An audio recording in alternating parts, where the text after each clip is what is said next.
I'm Andrellos Mitchell, founder and publisher of the Mitchell Report, Trump, Welker, and Why Americans No Longer Trust the Media.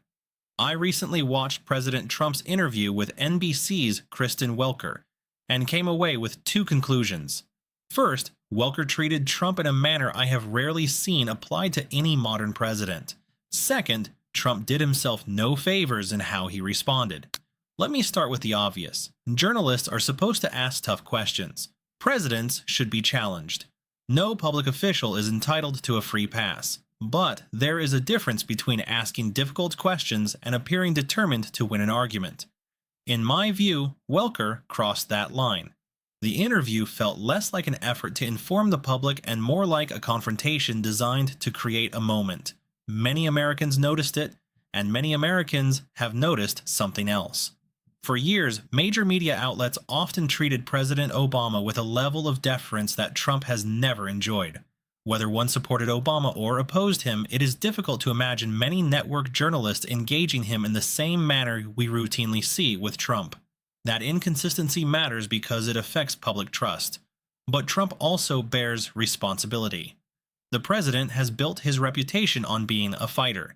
He criticizes opponents. He attacks reporters. He challenges virtually everyone who disagrees with him. That is part of his appeal to many supporters. But if you are going to dish it out, you have to be willing to take it. Walking away from tough questioning is not a good look. You are either tough or you are not.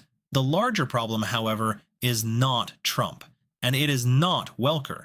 It is the state of modern journalism. Too many journalists today seem determined to become part of the story rather than report it. We have seen it from Don Lemon. We have seen it from Scott Pelley. We have seen it from numerous television personalities who appear to view themselves as participants in the political events rather than observers of them. The media's job is to report the news. The media's job is not to create the news. The media's job is not to influence the news. And the media's job is certainly not to become the news. When journalists become performers, the public loses. When interviews become theatrical productions, the public loses.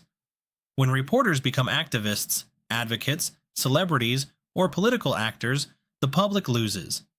The American people need information.